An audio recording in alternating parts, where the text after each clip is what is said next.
the leader in talk radio on the Internet, right here on K98Talk.com.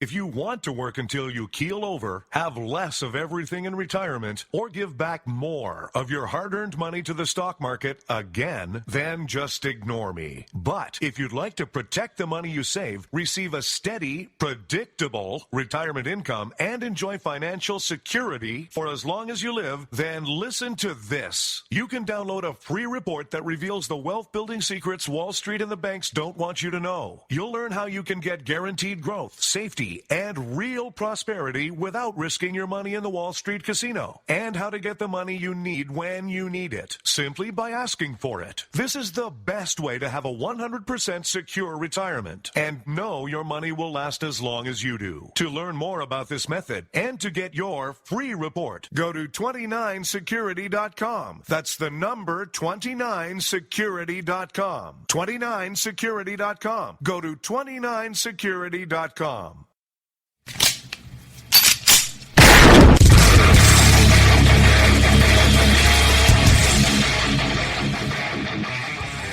This is Slickery Trigger for Rebel Road Tactical. With proper care and feeding, your pistol will be ready when you need it. There to save your life. Shouldn't your gear be that good? Whether you need a holster for comfortable everyday carry or a tough-as-nails holster for your next training course, Rebel Road Tactical has what you need. Check us out on the web at rebelroadtactical.com.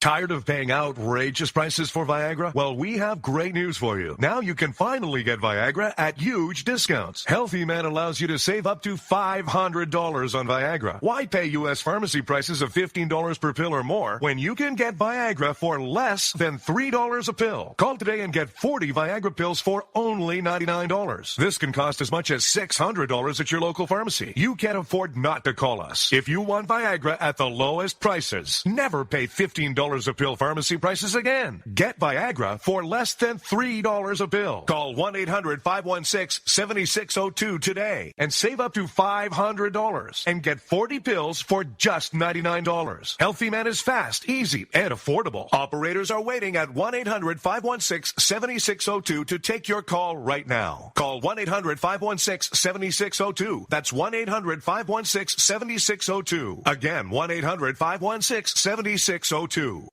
In these uncertain economic times, you've got to do whatever you can to save money. One of our biggest expenses can be our cars, especially when unexpected repair bills hit. Not anymore. If you own a vehicle with less than 130,000 miles, is less than 12 years old, has a warranty about to expire, or even no warranty at all, you could stop paying for car repairs. Roadside assistance, towing, and rental coverage are all included. Don't wait for the next repair. Make one free call right now to see if you qualify. If your vehicle is less than 12 years old, has less than 130,000 miles, even if it's out of warranty, paying for car repairs can become a thing of the past. Call us right now and get your car protected before your next repair bill hits. Get protection and no more repair bills. Call 800-696-1030. Again, 800-696-1030. That's 800-696-1030. 800-696-1030.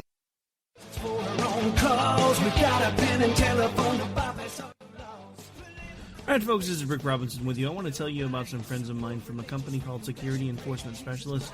When I ran my security agency for 12 years, I worked with one of these partners on a daily basis. He's been involved in this agency now, and with his other partner, they do have over 30 years of experience in the private security industry. If you own a business and you need someone to keep you or your customers or residents safe, then I highly recommend contacting Security Enforcement Specialists today.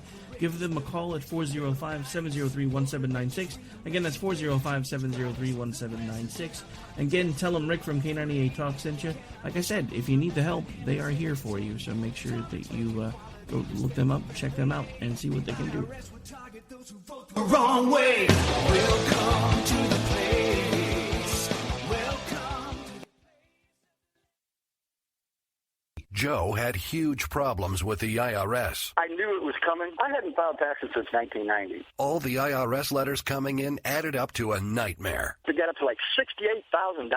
My heart started beating fast. It's like, there's no way, man. I mean, I ain't going to be able to do this. Then they stopped his paycheck. So that's when I started making phone calls and found U.S. Tax Shield. U.S. Tax Shield went to work immediately. They just took the bull by the horns. What blew my mind is he called the IRS right then and there. So why is U.S. Tax Shield A+ rated with the Better Business Bureau? Joe knows. They saved me a ridiculous amount of money. If you owe more than $10,000 to the IRS or state, choose the company Joe chose, U.S. Tax Shield. It was the best decision I made. U.S. Tax Shield is the way to go. Life is good. Thank you, Lord. Call 800-471-3287. U.S. Tax Shield. Boo-rah. Yes. 800-471-3287. 800-471-3287. The Internet will never be the same. You're listening to K98Talk.com. Whoa!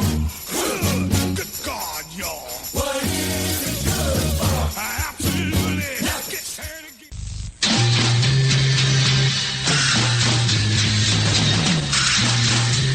From the East Coast to the West Coast and around the world on the Internet, we're coming to you live from the CCRS studios. WNJC 1360.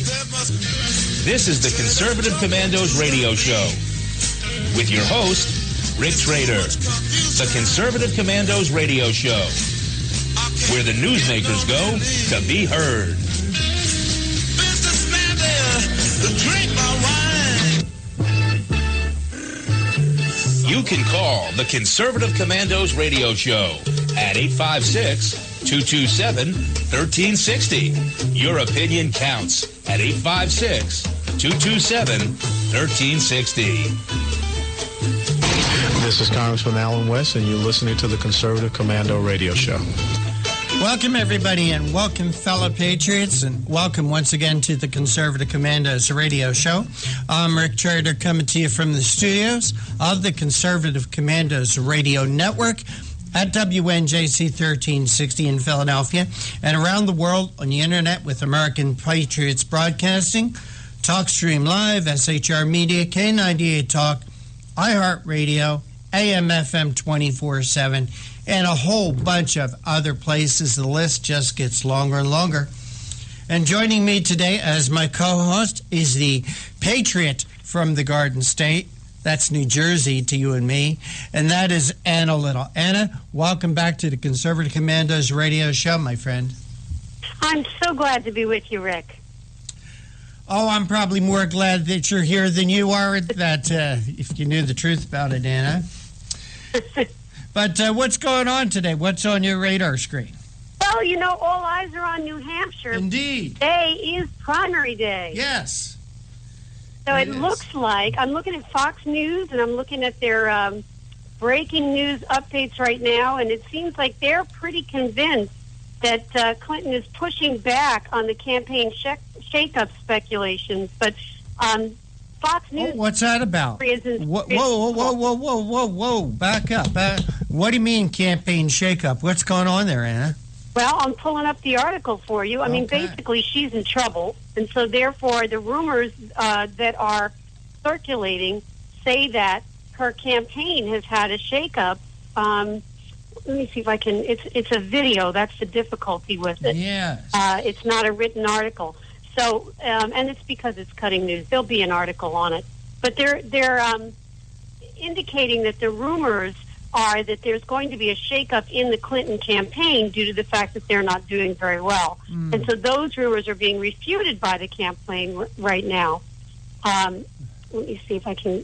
There's news clips, but I don't know that they're both here now. It's just a video.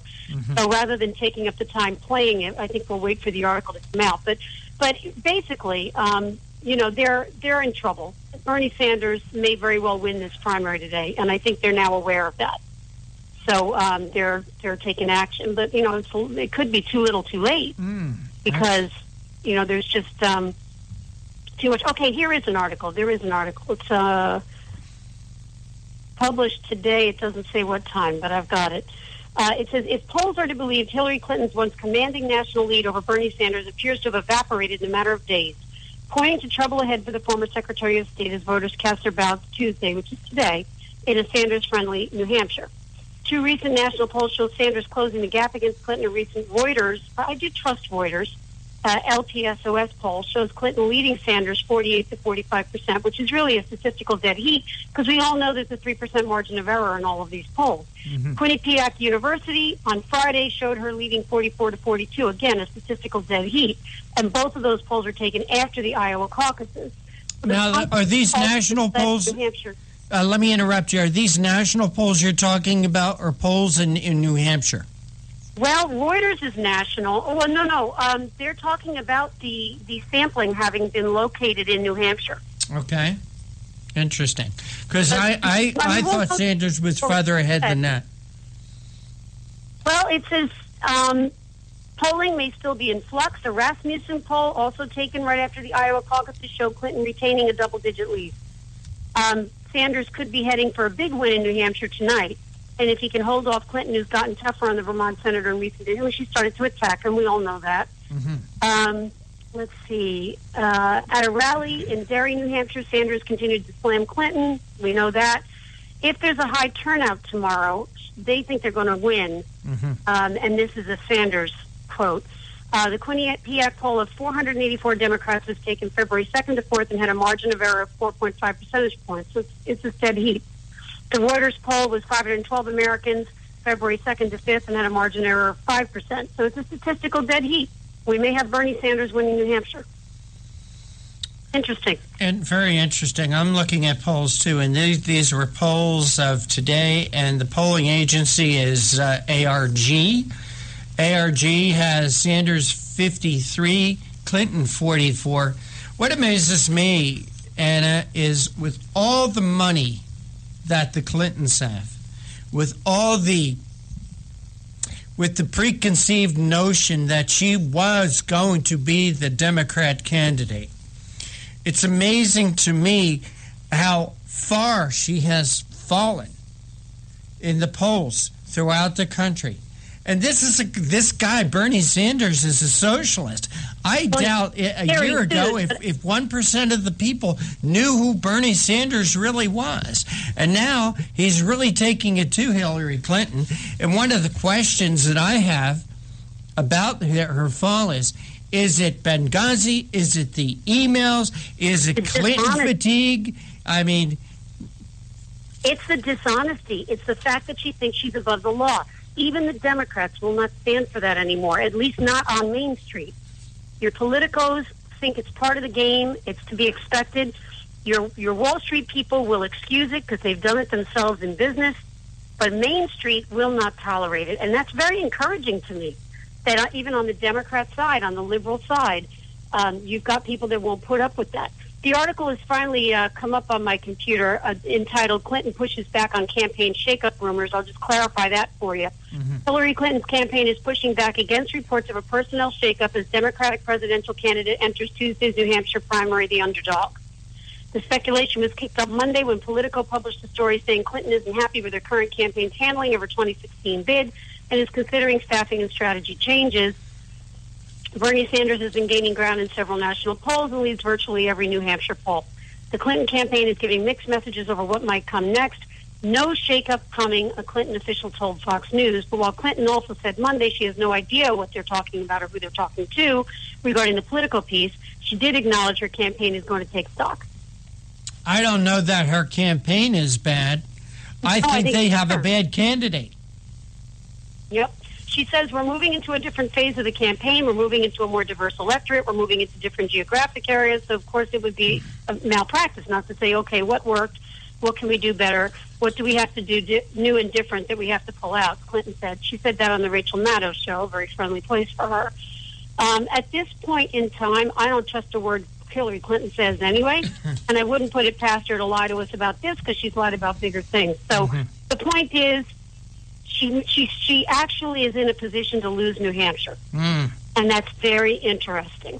And I think it's encouraging from the perspective of, we the people being in charge, because it means that even on the liberal side, even on the liberal left, they're not going to tolerate injustice. They're not going to tolerate dishonesty. If they don't trust somebody, they don't want to elect them. I'm really encouraged by that.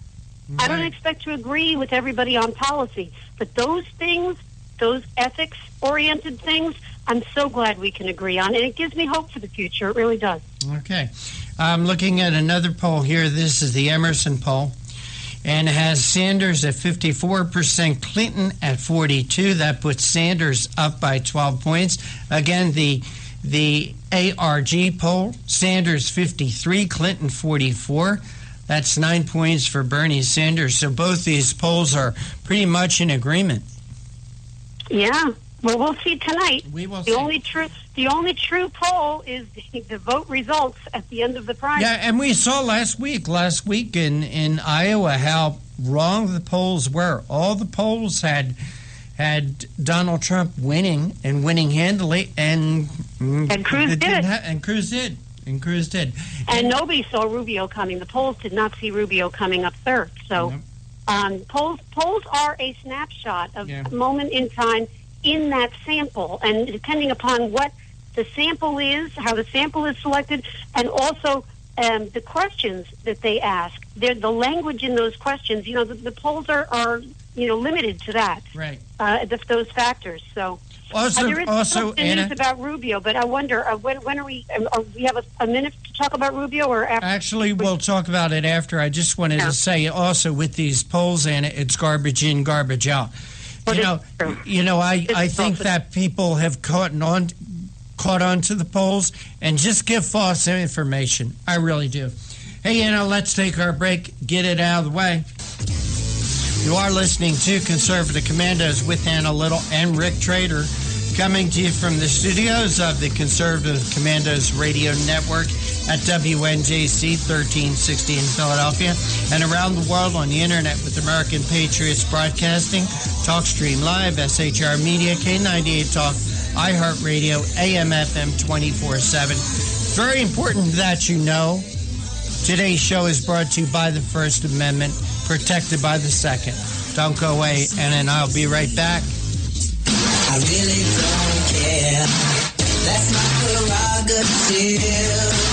They say I'm nasty, but I...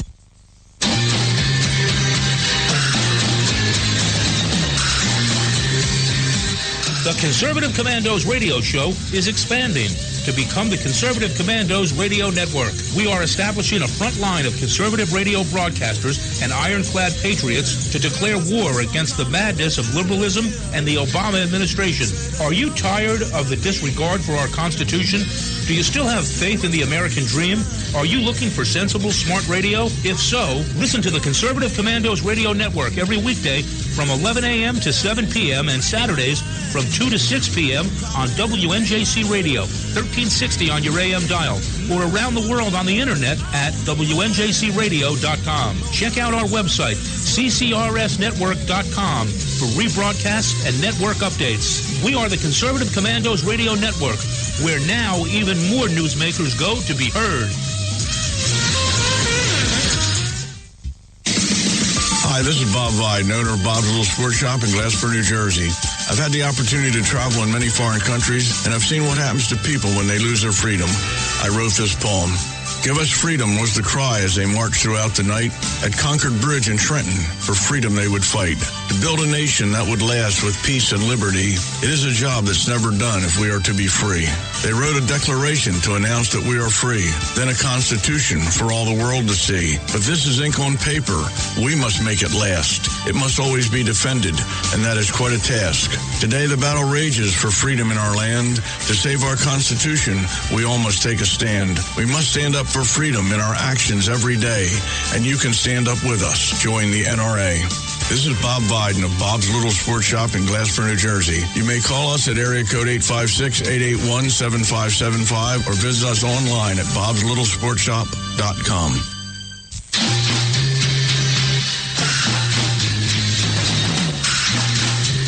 From the East Coast to the West Coast and around the world on the internet. We're coming to you live from the CCRS studios, WNJC 1360. This is the Conservative Commandos radio show with your host, Rick Trader. The Conservative Commandos radio show, where the newsmakers go to be heard. Drink my wine. You can call the Conservative Commandos radio show at 856-227-1360. Your opinion counts at 856-227-1360. This is Congressman Alan West, and you're listening to the Conservative Commando radio show. There's the man, if I was kingmaker, there's the man that I would want to be our next president, former Congressman Alan West. But for rebroadcast of our shows, check out our websites, ccrshow.com or ccrsnetwork.com. Mornings at 9 a.m., Leading Edge Radio Network. 1 p.m., roarradio.net. At 9 p.m., highplainsdailynews.com. Or you can hear our show and all the shows here at WNJC 1360 as part of the Conservative Commandos Radio Network anytime, day or night, by calling 832-999-1199. My guest, as I mentioned, is Anna Little. And I know you wanted to make a point. Did you want to make that point before or after we talk about our guest? Let's talk about our guests, because when we make points, sometimes we lose track of time. Yes, we do. All right, I'll let you lead, because it looks like you're leading all three guests today. Who are you going to be speaking with today? Well, I'm excited to speak with Peter Brooks. He's an expert on the national security and defense, alliances, terrorism, missile defense, international conflict, space policy, Iran, North Korea, Libya, weapons of mass destruction, just about anything you want to know about. Yep. He's a senior fellow for the National Security Affairs, and he helps develop and communicate the Heritage Foundation's stance on foreign and defense policy through his research and his writing, his media and public appearances, and congressional testimony. He's also a force in broadcast media, having logged nearly 2,500 appearances as a commentator on television and radio, among them ABC, NBC, CBS, Fox Business, CNN, MSNBC, CNBC, and many other radio outlets, including Conservative Commandos radio show. Absolutely. So he's going to talk to us today about the fear that is growing as the Islamic State spreads. The terror network is apparently digging deep into Afghanistan and Libya, and Peter Brooks is going to come on the show to talk to us all about it. The second guest that we are going to be speaking with is Jeff Couer. Jeff is a native of New Orleans, Louisiana, and he's been the host of a Louisiana-based program, Ringside Politics, which airs at 7:30 p.m. Friday and 10 p.m. Sunday on WLAE-TV 32, a PBS station, and 7 till 11 a.m. weekdays on WGSO 990 a.m. in New Orleans. And Jeff is coming on to the Conservative Commandos today to talk about George and Barbara, that is the Bush family. George and Barbara, they're not enough to save Jeb's campaign. And I do agree with him on that. And it's very out of respect for Jeb as a governor, he's not going to be president of the United States. And then if I could just add, we are so pleased that Jeff Couer could add this to his schedule, because this is Mardi Gras down there in New Orleans. Oh, it is indeed. Tomorrow is Ash Wednesday. Yes. Catholics, mark that on your calendar, because it'll come up on you quick. Yep. So the third guest we have, and I hope I pronounce her name correct, I want to say Betty Grande, is a research fellow for energy and pension issues at the Heartland Institute. And prior to coming to Heartland, she served as a North Dakota state representative from 1996 to 2014, representing the 41st District. And as a lawmaker, she served as chairman of the Employee Benefits Programs Committee and as a member of the House Appropriations Committee and Education and Environment Division. Very qualified lady, and she's going to talk to us about how Heartland Institute experts are commenting on President Obama's proposed oil tax. Remember, he's got a tax hike coming in this budget that he's putting forward, so we've got to talk to Heartland and Betty Grande about that. All right. Great show lined up. Yeah, it's exciting stuff. You bet. So back to my commentary, because, you know, I get all excited on primary day. I just can't help myself. It's when we get to really hear in force from we the people, you know? So here we are. We're talking about Hillary Clinton and how we may have an upset with Bernie Sanders picking up on her. And I want to talk briefly about Marco Rubio, because he is by far the underdog in New Hampshire, everywhere really right now. He did surprise us by showing up third in Iowa. I'm not even sure I expected that.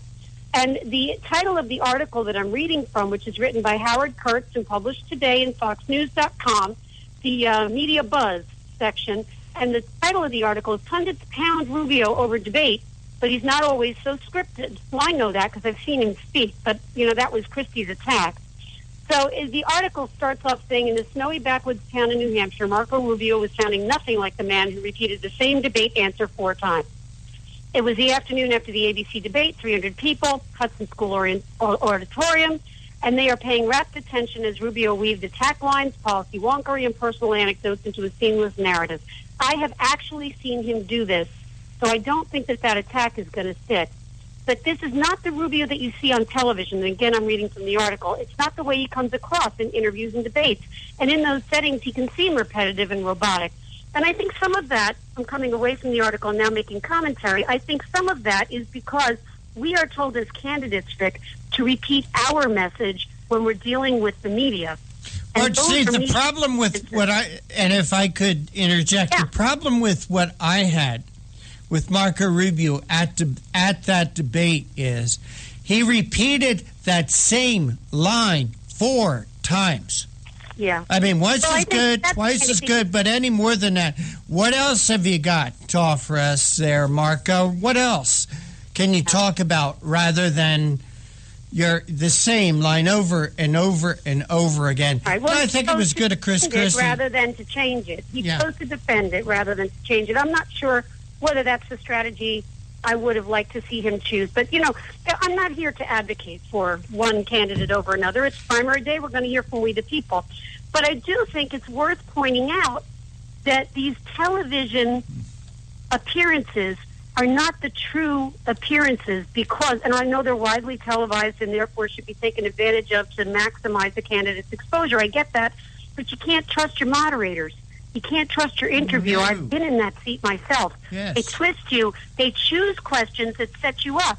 So when he's repeating the same message over and over again, he's following instructions, and he's doing a good job in staying on his message, not the media's. What he needs to learn to do is say his message a couple of different ways, and so he stays on his message, but it doesn't sound like the same words every time,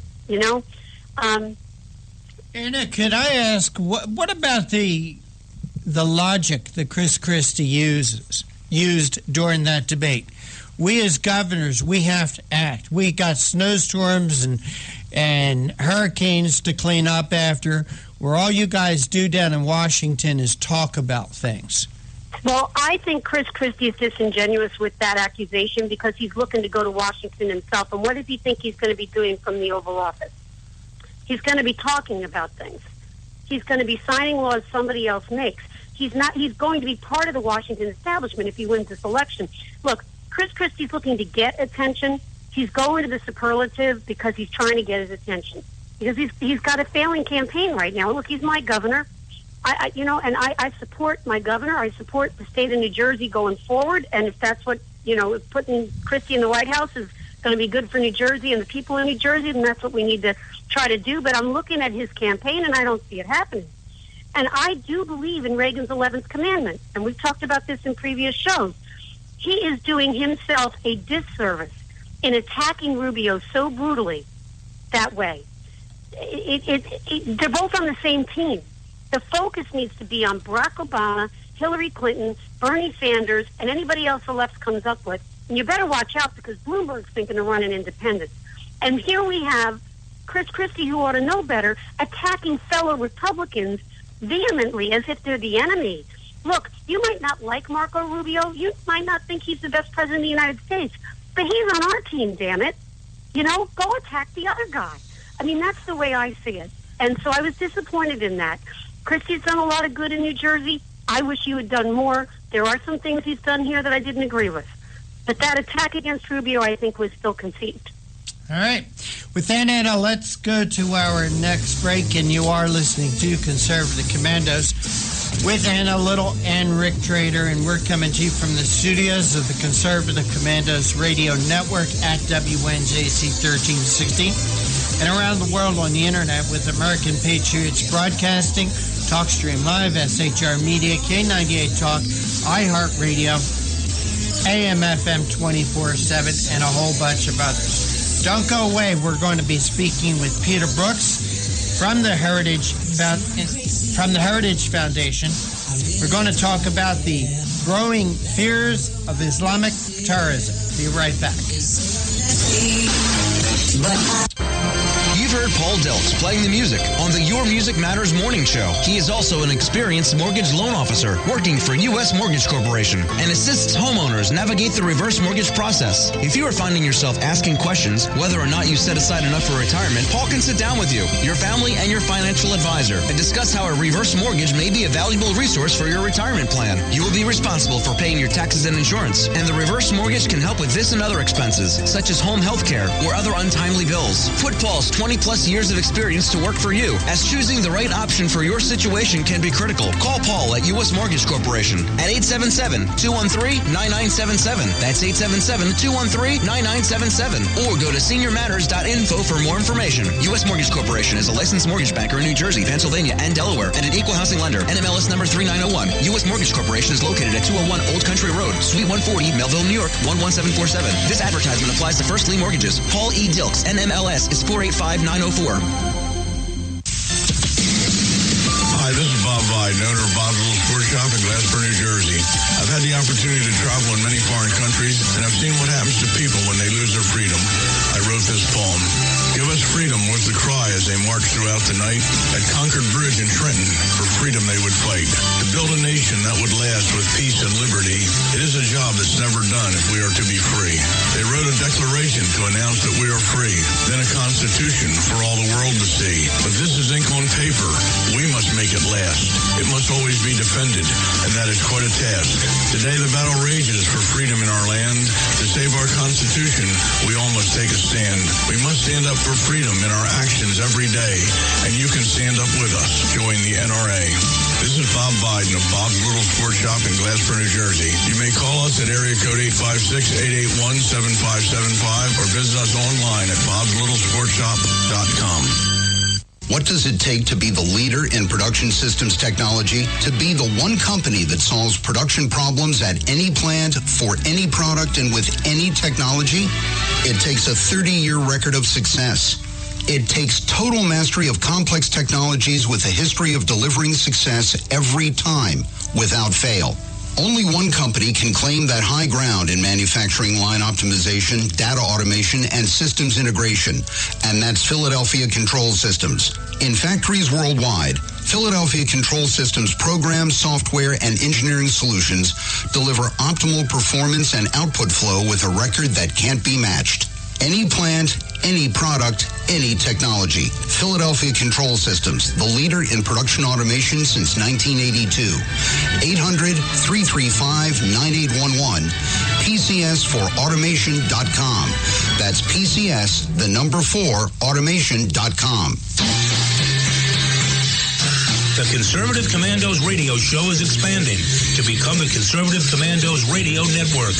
We're establishing a front line of conservative radio broadcasters and ironclad patriots to declare war against the madness of liberalism and the Obama administration. Are you tired, as I am, about the disregard for our Constitution? Do you still have faith in the American dream? Are you looking for sensible, smart radio? If so, listen to the Conservative Commandos radio network every weekday from 11 a.m. to 5 p.m. on WNJC Radio 1360 a.m.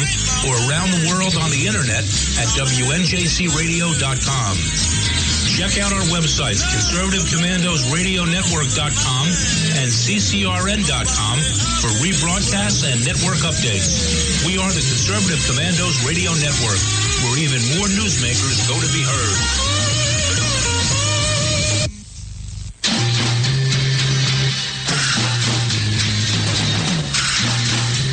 From the East Coast to the West Coast and around the world on the internet, we're coming to you live from the CCRS studios, WNJC 1360. This is the Conservative Commandos radio show with your host, Rick Trader. The Conservative Commandos radio show, where the newsmakers go to be heard. Businessman there, drink my wine. You can call the Conservative Commandos radio show at 856-227-1360. Your opinion counts at 856-227-1360. This is Congressman Alan West, and you're listening to the Conservative Commando radio show. Welcome back, listeners. Welcome back to Conservative Commando's radio show with Rick Trader and Anna Little. If you would like to hear a rebroadcast of today's show, please check out our website, CCRS Network and CCRShow.com. Or mornings at 9 a.m., log on to LeadingEdgeRadioNetwork.com. At 1 p.m., log on to RoarRadio.net. At 9 p.m., HighPlainsDailyNews.com. And now you can listen to Conservative Commandos from any phone by calling 832-999-1199. Our first guest is with us, and the honor of the introduction is mine. Peter Brooks is an expert on national security and defense, alliances, terrorism, missile defense, international conflicts, space policy, Iran, North Korea, Libya, and weapons of mass destruction. As a senior fellow for national security affairs, Peter Brooks helps develop and communicate the Heritage Foundation's stance on foreign and defense policy through his research and writing and his media and public appearances, as well as congressional testimony. He's also a force in broadcast media, having logged nearly 2,500 appearances as a commentator on television and radio, among them ABC, NBC, CBS, Fox, Fox Business, CNN, MSNBC, CNBC, and many other radio outlets, including Conservative Commandos radio show. Peter, welcome to Conservative Commandos. Good to be with you. Well, I'm excited that you're here, and I love your topic. Fear grows as Islamic State spreads. The terror network digs deep in Afghanistan and Libya. Tell us about your article.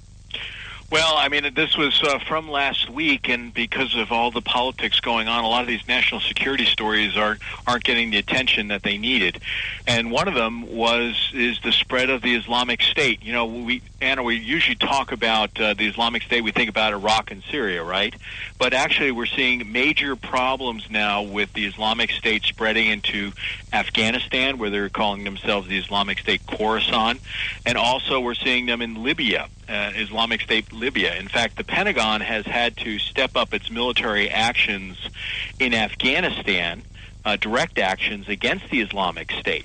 And there's some controversy to that because the belief is that our military operations are supposed to be directed towards Taliban and Al-Qaeda in Afghanistan. I don't have a problem with them going against the Islamic State, but there is some questions here in Washington. And then last week we were hearing rumblings that the Pentagon may actually start taking direct action against the Islamic State in Libya, where many people are concerned about the growth of the Islamic State and a number of foreign fighters and fighters that are located there. Well, I have to be honest with you. Authorization of these kinds of actions, I think, is very important, and I think Congress needs to be consulted, and it certainly needs to ratify or approve of what's going on, and certainly the purse strings are in the hands of Congress. But I have absolutely no problem with this country taking a stand with regard to the Islamic State. I've been very frustrated, and I think a lot of Americans are frustrated with the fact that Christians have been beheaded, and it seems like nobody's stepping up for that. I mean, we talk about how horrible it is, but we have the power to change it, and we should be standing up, in my opinion, as a globe against that kind of barbaric behavior. But talking about Afghanistan and Libya, I want to start with Afghanistan. This is not a peaceful place to begin with. The drawdown of troops in Afghanistan, and I'm talking about U.S. troops being drawn down in Afghanistan, has led to a lot of instability, and there's already violent extremism ongoing there. I think the Taliban is one of the bigger concerns, but you add this extremism with ISIS. I mean, the Taliban is brutal, but ISIS takes the cake, in my opinion. It can't help things. It certainly can't, and it seems like these ISIS attacks have been significant. Talk to us about what's going on. Well, I mean, one of the things is that we've been fighting the Taliban for quite some time. There's also a group that most Americans are probably not familiar with unless they follow Afghanistan very closely, is the Haqqani network. This is a perhaps even more capable and more vicious than the Taliban, and an ally of the Taliban. And of course, we have Al-Qaeda there, and that's been a diminished force for some time.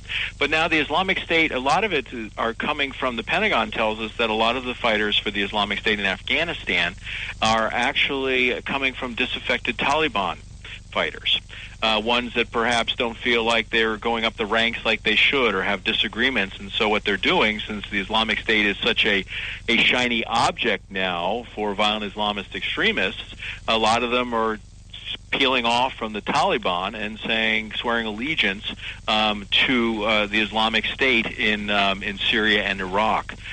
So this is a real problem. There's been some reporting, mostly by the New York Times, about how the Pentagon has stepped up their direct actions against the Islamic State. In fact, U.S. forces bombed an Islamic State radio station in Afghanistan that was being used to recruit locals to their cause. The problem with this is not only the fact that the Islamic State is spreading outside of Iraq and Syria, but it also comes at the same time that we're seeing a resurgence of the Taliban as Washington debates the future of American involvement and force structure in Afghanistan. The president has wanted to be out of Afghanistan and Iraq before the end of his time in office. He's reduced forces significantly. They're about 10,000 now. There's a desire to bring them down even further, and I think he would like to close up shop there if he could by the end of his term. So this is not making things, this is not helping. And it's also, there are serious questions about the capacity of the government in Kabul and the Afghan National Security Forces to deal with these sort of threats that have come not only from the Taliban, but now from the Islamic State. Yeah. No, I think Libya is very significant as well. I mean, we're talking about the potential of it being a backup capital for the Islamic State. They have their headquarters in, is it Raqqa, Syria? Yeah, Raqqa, Syria. Right, and I guess it's referred to in your article as a fallback caliphate city, this Sirte. I don't know if I'm pronouncing that properly. Sirte. It's actually just Sirte. Okay, Sirte in Libya. Libya's been obviously the subject of some discussion because of what happened in Benghazi. And apparently this city, Sirte, is between Tripoli and Benghazi, and it could be the largest Islamic State group outside Syria and Iraq. Is that true? That's right. That's what they think. In fact, after I wrote this article, which was early last week, it came out later on that the Pentagon actually, or the intelligence community, publicly raised the number of fighters with the Islamic State in Libya from a few thousand, 2,000 to 3,000, to 5,000 to 6,000, basically doubling it. So there's more of them there. These terrorist groups or these violent Islamist extremist movements, they often take advantage of chaos and lawlessness and ungoverned spaces. And Libya, after NATO intervened there in 2011, has been that. There's been a civil war going on there. They don't have a national unity government. And groups such as Al-Qaeda, as well as the Islamic State, are taking advantage of that. And they've set up base there in a place called Sirte, as you mentioned, on the coast. And there's a lot of concerns about this. In fact, the chairman of the Joint Chiefs of Staff, Marine General Dunford, has made some comments publicly that the administration is considering taking direct military action in Libya. That could be an air campaign, it could be special forces, he wasn't specific, because of concerns about the growth of the Islamic State in Libya. And as I mentioned, it is considered to be a fallback capital.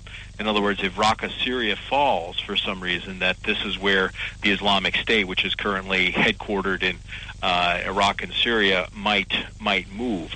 There's also a lot of other concerns. It appears that they've been attacking Libyan oil assets, but now there's been some new reports, since I wrote this, that they have been seizing Libyan oil assets. And as you know, the Islamic State in Iraq and Syria is the wealthiest terror group in history because of their ability they've seized oil assets there, and they've been selling them on the black market and making millions of dollars a day because of this. And this there's a is concern that scary they'll do stuff the same here. thing in Libya. Yeah, very, very scary stuff. Peter, I want you to hold on because we have to identify the station, but we are certainly not done talking about this yet. You're just getting started. So can you hold on for 2 minutes? Yeah.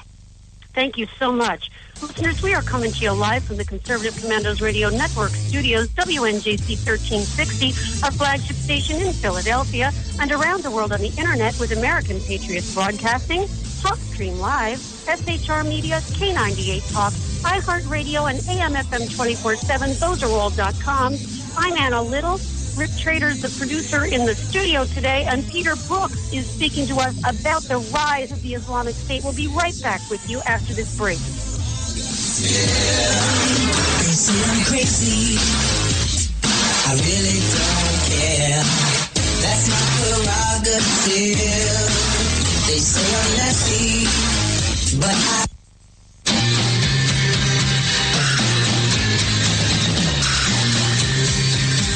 The Conservative Commandos radio show is expanding to become the Conservative Commandos Radio Network. We are establishing a front line of conservative radio broadcasters and ironclad patriots to declare war against the madness of liberalism and the Obama administration. Are you tired of the disregard for our Constitution? Do you still have faith in the American dream? Are you looking for sensible, smart radio? If so, listen to the Conservative Commandos Radio Network every weekday from 11 a.m. to 7 p.m. and Saturdays from 2 to 6 p.m.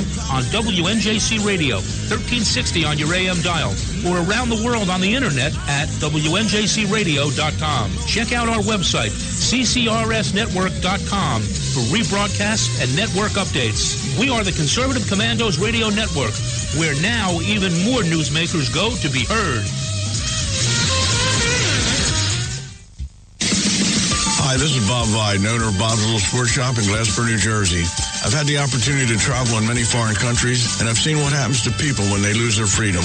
I wrote this poem. Give us freedom was the cry as they marched throughout the night. At Concord Bridge in Trenton, for freedom they would fight. To build a nation that would last with peace and liberty, it is a job that's never done if we are to be free. They wrote a declaration to announce that we are free, then a constitution for all the world to see. But this is ink on paper. We must make it last. It must always be defended, and that is quite a task. Today the battle rages for freedom in our land. To save our Constitution, we all must take a stand. We must stand up for freedom in our actions every day, and you can stand up with us. Join the NRA. This is Bob Biden of Bob's Little Sports Shop in Glasper, New Jersey. You may call us at area code 856-881-7575 or visit us online at bobslittle.sportshop.com.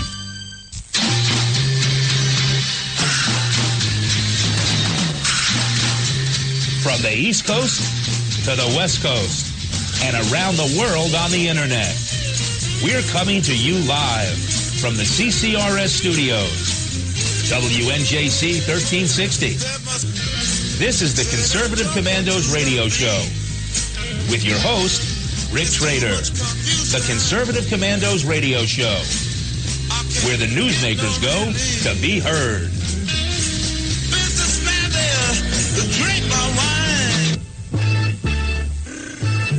You can call the Conservative Commandos radio show at 856-227-1360. Your opinion counts at 856-227-1360. This is Congressman Alan West, and you're listening to the Conservative Commando Radio Show. Welcome back to Conservative Commandos with Anna Little and Rick Trader. And for rebroadcast of our shows, check out our website, ccrshow.com or ccrsnetwork.com, or mornings at 9 a.m., leadingedgeradionetwork.com, at 1 p.m., roarradio.net, at 9 p.m., highplainsdailynews.com, or you can hear our show any time of the day or night by calling 832-999-1199. Our guest this segment is Peter Brooks. He's an expert on national security, defense, alliances, terrorism, missile defense, and a whole bunch of other things at the Heritage Foundation. Peter, thanks for holding through that break. Sure. We appreciate your time. Peter, this concerns me and alarms me on so many levels, I almost don't know where to begin. But let's talk about what you and Anna were talking about. In your article, you put, in Afghanistan, there's already concern about the Taliban resurgence as the United States weighs its future involvement. Peter Brooks, we've lost this thing, haven't we? No, I don't think that's the case. I would be hard to say that. It depends on your objectives, and from my perspective, I wouldn't say that we're winning. And the problem is that when we're not perceived to be winning, we're losing, because that means that the other side is winning, and at least a perception of winning. The terrible evil that the Islamic State embraces, the repression that it puts out and subjugates people to in Iraq and Syria. I mean, millions live under their domination right now. The terror plots that we've had to suffer, even attacks here in the United States last year, was a record number. Almost all of them were homegrown. Almost all of them were inspired by the Islamic State. So, and the number of foreign fighters that the Islamic State is able to attract, they've attracted foreign fighters from 120 countries. This is 193 countries in the United Nations. And tens of thousands of them have gone there because it's perceived that they are on the rise. So I wouldn't say that a war is over when you're defeated or you stop fighting.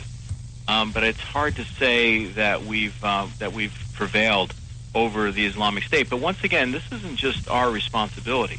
We're not the only country that's in the crosshairs here. There should be a stronger international effort led by strong American leadership and diplomacy that lead to a whole host of actions, from political to military, for dealing with this evil that resides in the Middle East. Well, also in the article you talk about in Europe this week for talks with the anti-ISIS allies, Secretary of State John Kerry claimed the coalition has made gains in pushing back the Islamic State. Well, in what's, Peter Brooks, this coalition he's talking about? Is it strong? Is it secure? Is it falling apart? We hear that Canada's pulling out of it. Yeah, that's true. Canadians, I understand, are pulling back their aircraft from the bombing missions that they were conducting against the Islamic State. That's my understanding under the new government up there. Keeping a coalition together, I mean, in fairness, as somebody who served in the government, it can be challenging. People's interests don't always completely align. The Saudis and a number of other Arab countries have their sights mostly turned on what's happening in Yemen. Mm-hmm. You see Iran on the rise. So there's always challenging in keeping any group together and moving in the same direction, and that takes significant leadership and diplomatic skills to be able to do that. So I think you're going to see groups come on, you're going to see groups come off, but the challenge is to make sure no matter who's part of that coalition that you're still making progress towards your objective, which I believe is to defeat and destroy the Islamic State. Well, Peter, when you talk about leadership, when I hear leadership, I think about the failed policies of the Obama administration. It seems like 7 years ago, we were getting things under control. We had things in hand, especially after the surge. But it seems to be, in the past 7 years, this whole thing is unraveling now. Well, I would say, if you're talking about the Islamic State, I think it was a fundamental mistake to withdraw entirely from Iraq. The administration will tell you that they didn't really have a choice. They couldn't get the status of forces agreement signed with the Iraqis. Obviously I wasn't there to witness that or know what the private discussions were inside of the administration, but my sense is that's not quite accurate. What ensued after U.S. forces left in 2011 was a civil war. Yeah. Before that, the surge had basically decimated or destroyed al-Qaeda in Iraq. And because the U.S. left, because of the civil war, because of the sectarianism, al-Qaeda in Iraq was able to resurrect itself as the Islamic State. And that's one of the reasons we are where we are today. And my concern is that whether you're talking about Iraq or Syria or Afghanistan, is that we may have suffer the same fate when we pull out of Afghanistan. That once again, Afghanistan will become a hotbed for Islamic State, Taliban, even Al Qaeda. So yeah, I think there were mistakes made. The administration would not agree to that. But the fact of the matter is that some of us analysts believe that was a fundamental mistake by leaving a power vacuum in Iraq. We didn't have to keep all of our forces there, but I mean, even keeping a small number of forces to advise and to influence, that we lost that we are where we are today because of that. Peter Brooks, a couple of weeks ago, there was a terrific Frontline show on PBS called The Rise of ISIS. And one of the things they pointed out for the rise of ISIS was the Obama administration failing to back up the Maliki administration, even though it was corrupt. They says, well, we're not going to back a corrupt administration over there, so we're just going to let this thing go.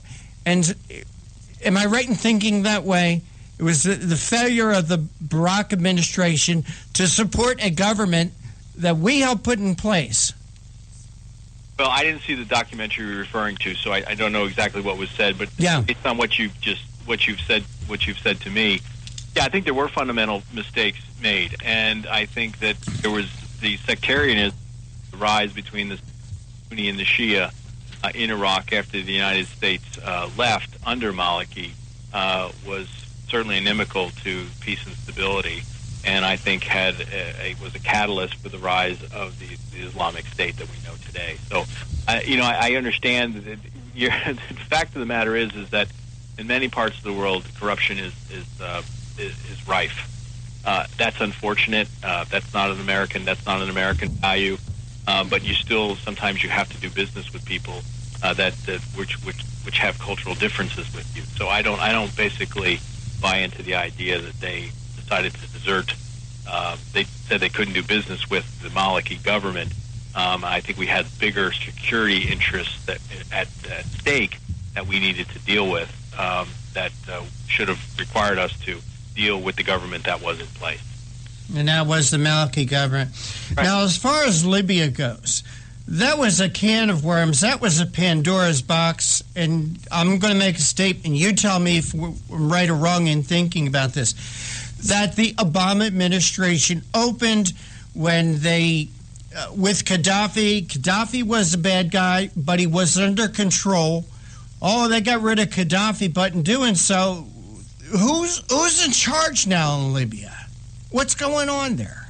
No one. They're trying to put together a unity government. What are we talking? 5-6 years after the bombing campaign the United States played a role in. This is the issue.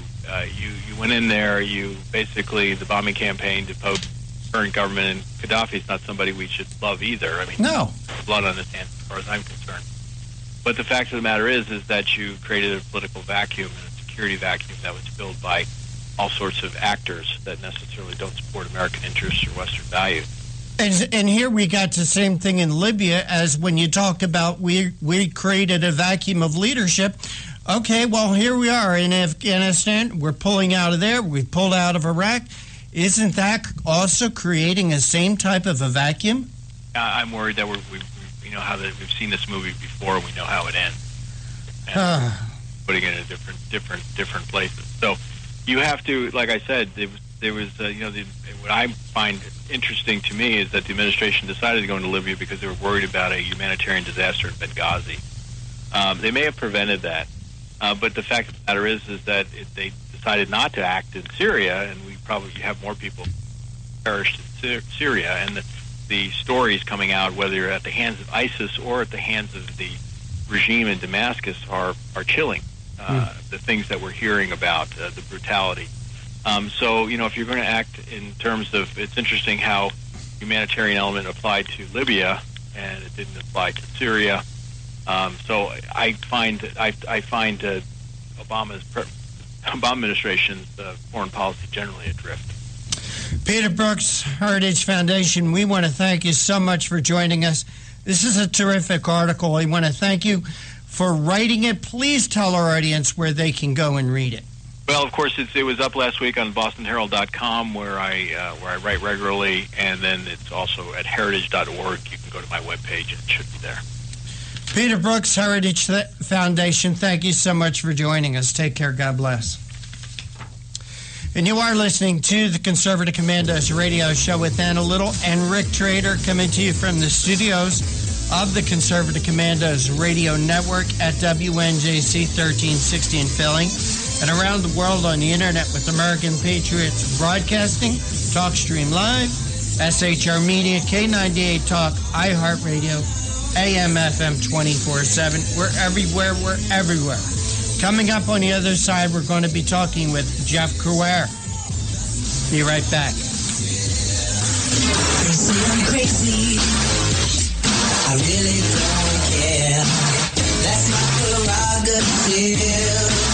They say I'm nasty, but You've heard Paul Deltz playing the music on the Your Music Matters morning show. He is also an experienced mortgage loan officer working for U.S. Mortgage Corporation and assists homeowners navigate the reverse mortgage process. If you are finding yourself asking questions whether or not you set aside enough for retirement, Paul can sit down with you, your family, and your financial advisor and discuss how a reverse mortgage may be a valuable resource for your retirement plan. You will be responsible for paying your taxes and insurance, and the reverse mortgage can help with this and other expenses, such as home health care or other untimely bills. Put Paul's 20-plus years of experience to work for you, as choosing the right option for your situation can be critical. Call Paul at U.S. Mortgage Corporation at 877-213-9977. That's 877-213-9977. Or go to seniormatters.info for more information. U.S. Mortgage Corporation is a licensed mortgage banker in New Jersey, Pennsylvania, and Delaware, and an equal housing lender. NMLS number 3901. U.S. Mortgage Corporation is located at 201 Old Country Road, Suite 140, Melville, New York, 11747. This advertisement applies to first lien mortgages. Paul E. Dilks, NMLS is 485904. Hi, this is Bob Vide, owner of Bob's Little Sports Shop in Glasper, New Jersey. I've had the opportunity to travel in many foreign countries, and I've seen what happens to people when they lose their freedom. I wrote this poem. Give us freedom was the cry as they marched throughout the night. At Concord Bridge in Trenton, for freedom they would fight. To build a nation that would last with peace and liberty, it is a job that's never done if we are to be free. They wrote a declaration to announce that we are free, then a constitution for all the world to see. But this is ink on paper. We must make it last. It must always be defended, and that is quite a task. Today the battle rages for freedom in our land. To save our Constitution, we all must take a stand. We must stand up for freedom in our actions every day, and you can stand up with us. Join the NRA. This is Bob Biden of Bob's Little Sports Shop in Glasper, New Jersey. You may call us at area code 856-881-7575 or visit us online at bobslittle.sportshop.com. What does it take to be the leader in production systems technology? To be the one company that solves production problems at any plant, for any product, and with any technology? It takes a 30-year record of success.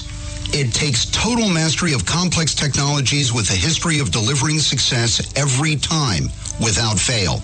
Only one company can claim that high ground in manufacturing line optimization, data automation, and systems integration, and that's Philadelphia Control Systems. In factories worldwide, Philadelphia Control Systems programs, software, and engineering solutions deliver optimal performance and output flow with a record that can't be matched.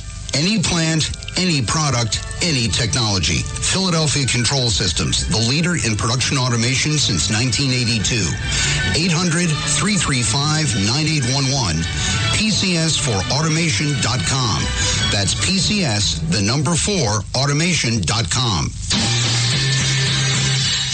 The Conservative Commandos radio show is expanding to become the Conservative Commandos radio network. We're establishing a front line of conservative radio broadcasters and ironclad patriots to declare war against the madness of liberalism and the Obama administration. Are you tired, as I am, about the disregard for our Constitution? Do you still have faith in the American dream? Are you looking for sensible, smart radio? If so, listen to the Conservative Commandos radio network every weekday from 11 a.m. to 5 p.m. on WNJC Radio 1360 a.m. or around the world on the internet at WNJCradio.com. Check out our websites, ConservativeCommandosRadioNetwork.com and CCRN.com for rebroadcasts and network updates. We are the Conservative Commandos Radio Network. where even more newsmakers go to be heard.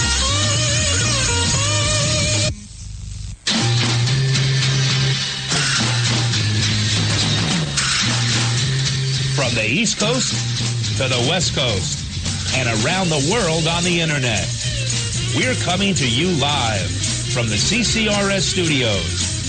WNJC 1360. This is the Conservative Commandos radio show with your host, Rick Trader. The Conservative Commandos radio show, where the newsmakers go to be heard.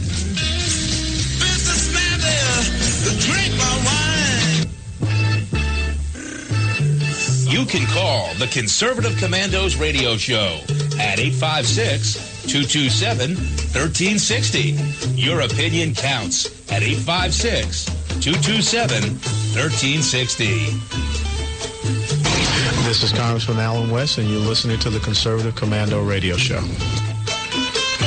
Welcome back, listeners. Welcome back to Conservative Commandos radio show with Rick Trader and Anna Little. If you would like to hear a rebroadcast of today's show, please check out our website, CCRS Network, and ccrshow.com. Or mornings at 9 a.m., log on to leadingedgeradionetwork.com. At 1 p.m., log on to roarradio.net. And at 9 p.m., log on to highplainsdailynews.com. And now you can listen to Conservative Commandos from any phone by calling 832-999-1199. Our next guest is with us, Jeff Cruyere. He's a native of New Orleans, Louisiana, and he's the host of a Louisiana-based program, Ringside Politics, which airs at 7:30 p.m. Friday and 10 p.m. Sunday on WLAE-TV 32, a PBS station, and 7 till 11 a.m. weekdays on WGSO 990 a.m. in New Orleans. Jeff Cruyere, welcome back to Conservative Commandos radio show. Well, Anna, Rick, thank y'all for having me, and it's great to be with you. Today is Mardi Gras down here, so it's in fact, Jeff, I was going to ask you about that, Jeff. I'm a little surprised that you're available to come on our show today, considering it's Mardi Gras, and I want to thank you for that. I just want to know how many strings of beads are around your neck right now. Well, the thing about it is it's been going on for a few weeks. So by the time Mardi Gras Day gets here, we're ready for it to be over. All right. I'm doing actually some work today, believe it or not, guys. All right, sounds good. Anna, back to you. Yeah. Well, I love the topic that you want to discuss with us coming here on to Conservative Commandos. Today is primary day in New Hampshire, and you want to talk about the campaign of Jeb Bush. Now, I respect Jeb Bush as a governor of Florida, and I know he's done a lot of good down there. But do you think he has a chance of becoming president of the United States this time around? Well, I hope not. I'm hopeful that we're not going to go back to the Bush family again to be the Republican nominee, because if the Bush dynasty takes over the Republican Party again, I really don't think it's going to be successful with the American public. I mean, I don't think the last Bush president was popular. I think there's still a lingering dissatisfaction with his presidency. I think because of the Bush dynasty, we got Obama. We lost the Congress in 2006. As a conservative, I want more of a conservative nominee. I want someone who's going to be more limited government, someone who's more for border control, someone who's not for Common Core. And Jeb, I think, is wrong on a lot of key issues. So I'm hopeful the people of New Hampshire aren't going to give Jeb second place. And one poll I saw, guys, showed that he was in second. Oh, my. Well, that would surprise me. But then, you know, I know none of us knows everything here. And we the people get the chance to speak during the primary cycle. So I guess we're going to hear. You know, I think that when we revisit what you refer to as the Bush dynasty, and we have a Clinton on the other side, it really does bring up the past. And that cuts both ways. I mean, of course, George Bush was a much better president, I think, than Barack Obama will ever be. But and sometimes when we look back, we say, well, gee whiz, you know, we kind of miss him. But by the same token, I think, you know, we the people have been frustrated with the same old thing. And so it seems like you're kind of in a rut when you've got the same names crossing your ballot. And you know, and I think that the tendency seems to be leaning away from an establishment type candidate on both sides of the aisle, both in the Democrats and the Republicans. You're exactly right, which is why Bernie Sanders has done so well. A 74-year-old socialist. He's not someone who's been part of the Clinton dynasty, so he's the people on the Democratic side that I think are turning against Hillary. They've only got one vehicle, and it's Bernie Sanders, and I think he's going to win New Hampshire today. Well, we'll see what happens tonight. I mean, I certainly was beginning to think that Bush was just kind of hanging on to hang on. But if you're telling me he's second in some poll, well, then maybe somebody's telling him he can win. I don't know. I don't see it. But, you know, I wonder if he shouldn't have, you know, the question I was going to ask is, should he have done what Senator Rand Paul and Senator Rick Santorum and former Governor Mike Huckabee had considered and accomplished in stepping out of the race, and in the case of Santorum throwing his support toward Rubio? I mean, should Jeb Bush be doing something like that? Well, on the one hand, I would wish that he would, because I'd like to get rid of him as a candidate. But on the other hand, he's got several things that they don't have. He's got a lot of money, and he's got a lot of establishment support. So I think he's got the fuel to keep going. And certainly, if he has a good showing in New Hampshire, that's going to give him a big boost. I think someone's going to have to get out of the race after New Hampshire, whether it's going to be Kasich or Bush or maybe Christie, one of those guys, or Fiorina. I can't imagine all of them going down to South Carolina and competing there, because we saw what happened in Iowa. Several dropped out. So I would think you're going to have somebody drop out, but I don't think it's going to be Bush, because he's got a lot of money behind him, and I think he's going to continue on for a while. Well, that leads me to the next question is, you know, I see that Bush is doing a lot of attack ads against Marco Rubio. Now, they're both from the state of Florida, and from what I understood, Bush may have been supportive of Rubio in the past in Florida as he was coming up the ranks. So do you think maybe it's kind of bad form for them to be fighting amongst themselves the way that they are? Well, that's a Bush trait. I mean, George W. was vicious in going after John McCain and knocked McCain out back in 2000. And really ended, I think, McCain's hopes of really getting the nomination back then. And I think what Jeb sees is Marco Rubio as being his main challenger for the establishment wing of the Republican Party. And Rubio was getting a lot of traction.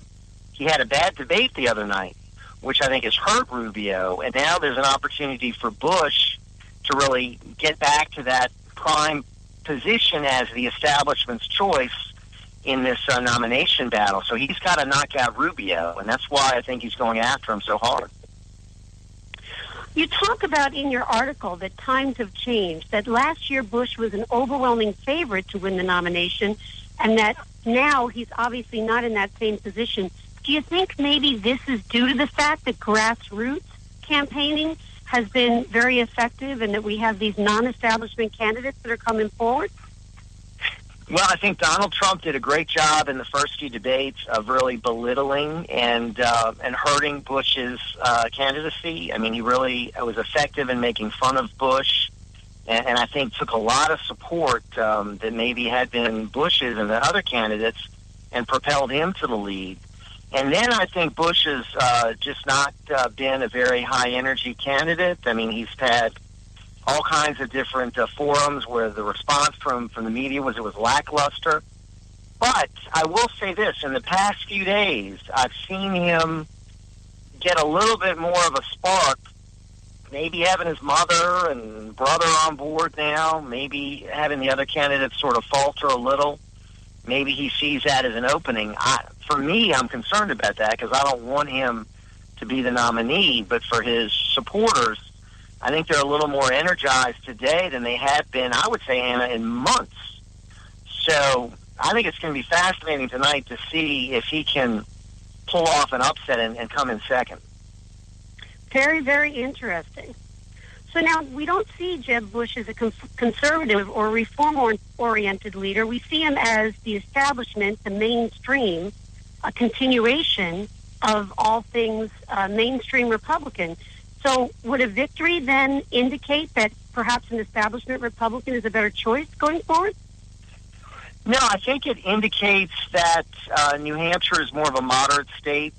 Certainly he did horribly in Iowa, which is more evangelical and conservative, and I don't think he's going to play very well in the southern states. I don't know how well he's going to do in South Carolina, but I think in New Hampshire it sort of is more of an electorate that might be right in line with Bush.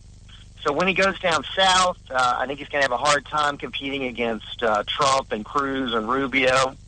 I think Kasich and Christie are going to have a hard time going down south.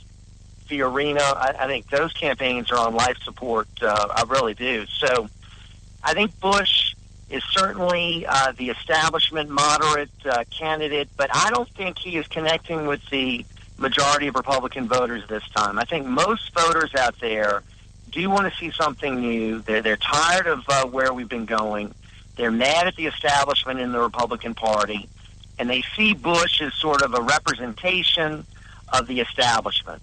And I'm hopeful in the end that's going to prevent him from being the nominee. Well, we can hope. I do like to see we the people step up and move forward, and when I see non-establishment-backed candidates in the race, it encourages me and it gives me that hope for the future. So I'm kind of hoping you're right. Can you hold on for 2 minutes? We do have to identify the station, and we are nowhere near finished with you yet. Of course. I'm right here. Thank you so very much. Listeners, we are coming to you live from the Conservative Commandos Radio Network studios, WNJC 1360, our flagship station in Philadelphia, and around the world on the Internet with American Patriots Broadcasting, TalkStream Live, SHR Media, K98 Talk, iHeartRadio, and AM/FM 24/7. Those are all .coms. I'm Anna Little. Rick Trader, our producer, is in the studio, and we're speaking this segment with Jeff Pouer. We'll all be right back with you after this break. They say I'm crazy. I really don't care. That's my prerogative. They say I'm nasty, but I...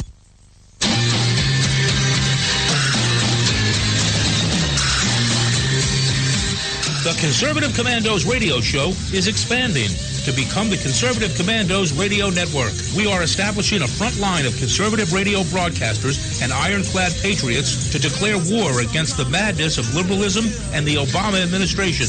Are you tired of the disregard for our Constitution? Do you still have faith in the American dream?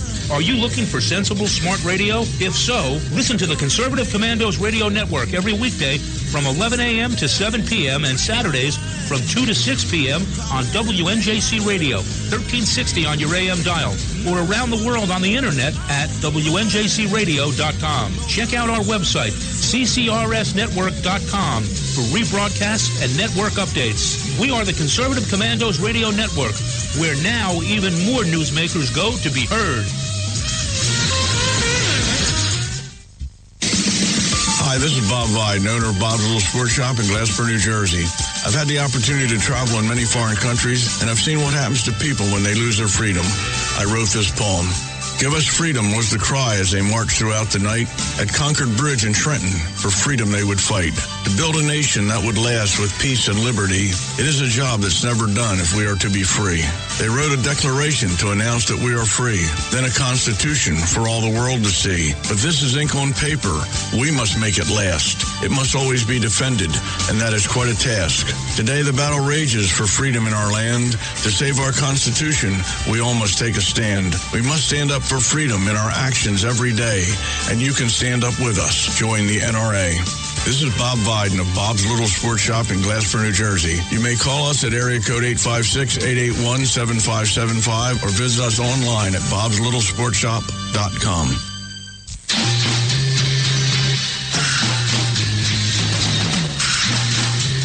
From the East Coast to the West Coast and around the world on the Internet, we're coming to you live from the CCRS studios, WNJC 1360.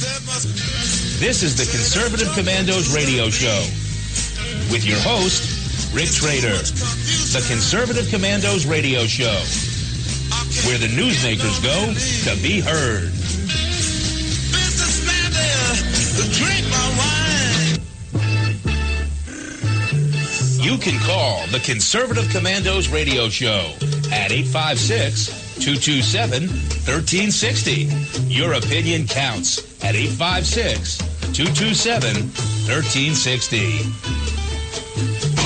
This is Congressman Alan West, and you're listening to the Conservative Commando radio show. Welcome back to Conservative Commandos with Hannah Little and Rick Trader. And for rebroadcast of our shows, check out our websites, ccrshow.com or ccrsnetwork.com, or mornings at 9 a.m. Log on to leadingedgeradionetwork.com. At 1 p.m., roarradio.net. At 9 p.m., highplainsdailynews.com. Or you can hear our show any time of the day from your telephone by calling 832-999-1199. Our guest this segment is Jeff Crouere. He's the host of Ringside Politics, which is heard on WGSO 990 in New Orleans at 7 a.m. And Jeff is joining us to give us a report on Mardi Gras. No, I'm sorry. That's not true. Jeff, thanks for holding through the break. We appreciate your time.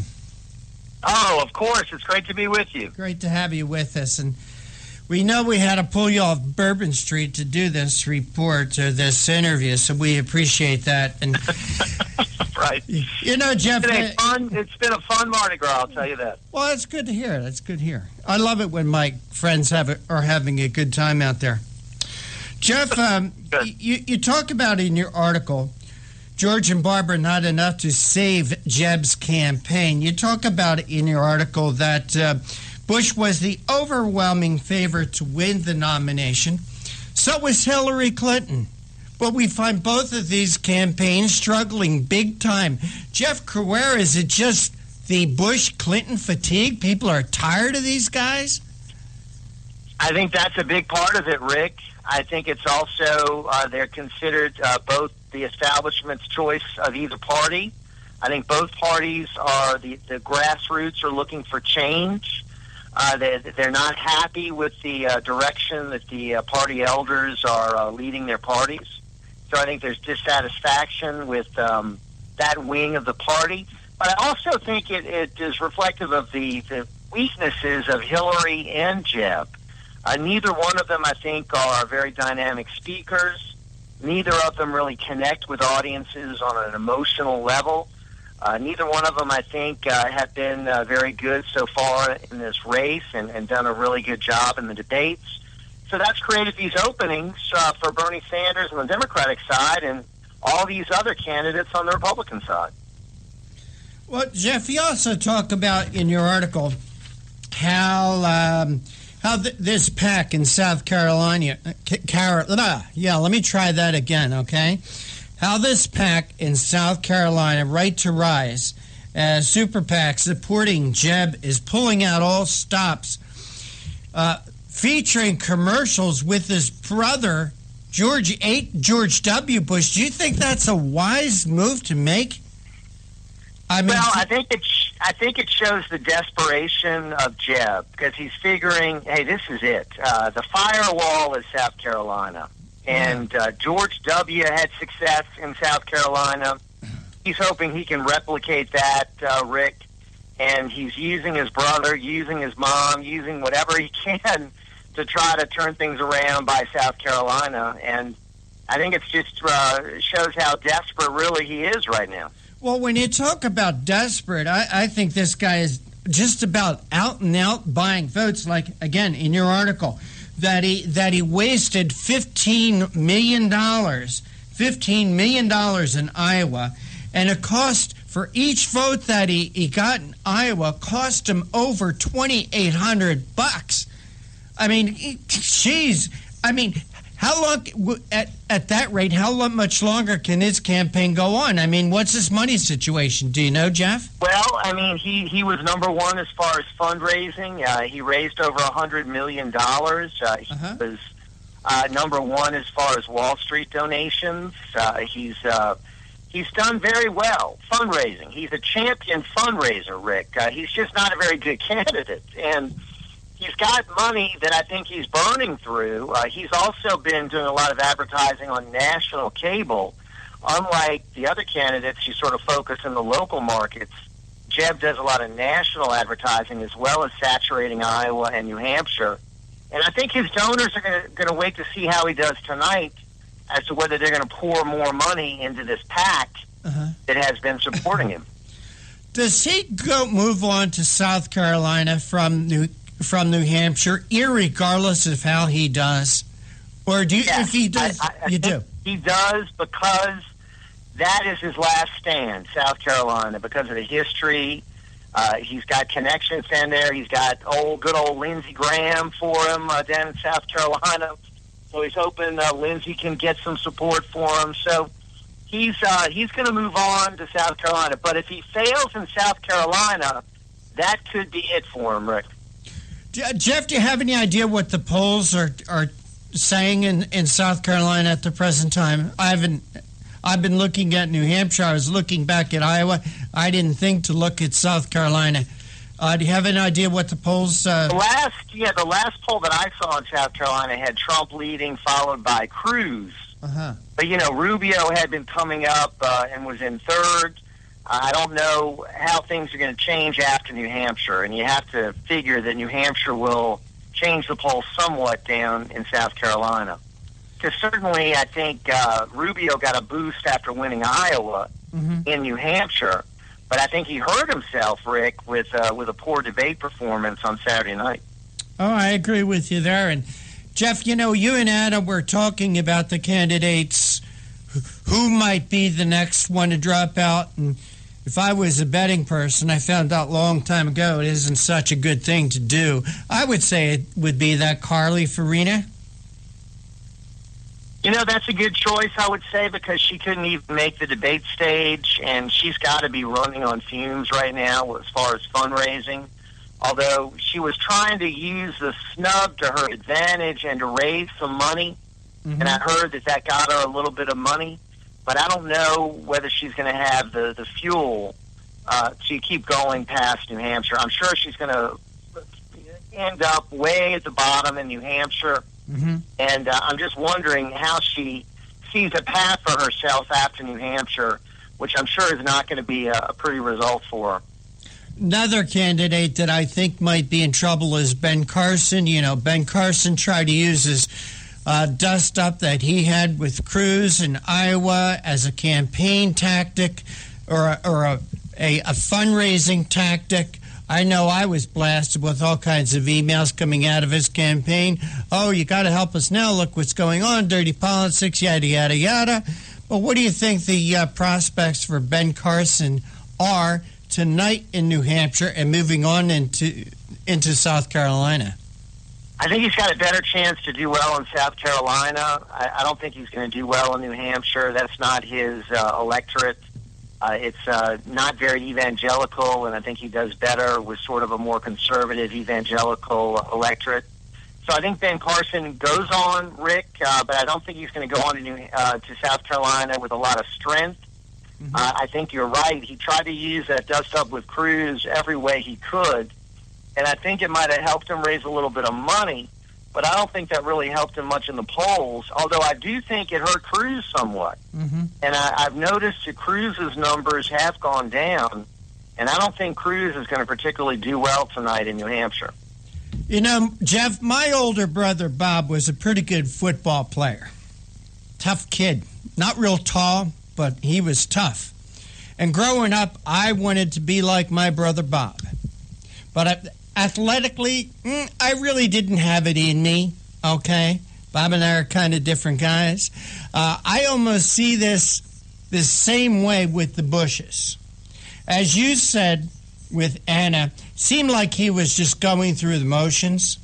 It seems to me, Jeff Couer, he felt it was something he had to do to run for president because his father was president, his brother was president, and that's what people in the Bush family do. They run for president. I think you hit the nail on the head there, Rick. I mean, I think that could be some family dynamics there.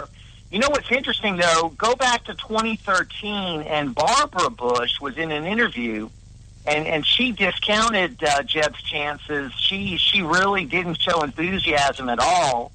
And I think her preference initially was that he not run.